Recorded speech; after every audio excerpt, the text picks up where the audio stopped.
Cheers, Dan. Thanks very much. Now, no doubt you're preparing for a little bit of indulgence on the food side over the next few weeks, yeah?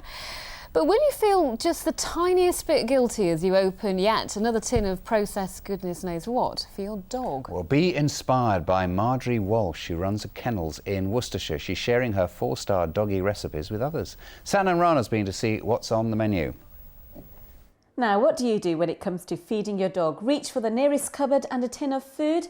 Well, it's anything but that for Barney and his mates. That's because Marjorie Walsh has published 50 of her dog recipes in a book, from paw-licking pizza to braised squash with green lentils. Well, I didn't want my dogs eating commercial dog food, so I'd been making my own dog food for a while.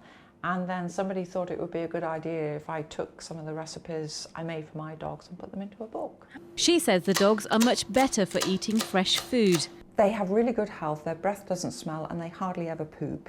So if you fancy cooking up a dog's treat this Christmas, well, here's an idea: turkey and cranberry stew. We have turkey stock and we add a little flour, which we blend in. There's the cold turkey. This is pumpkin and sweet potato, and we have some cranberries and celery. And we just mix it all together, and then we take this to the cooker to heat it through and cook the gravy. And in 6 minutes, this will be ready. Once it's cooled down, it can be served up. They say, though, that the proof is in the tasting. No, not me, it's a dog's dinner.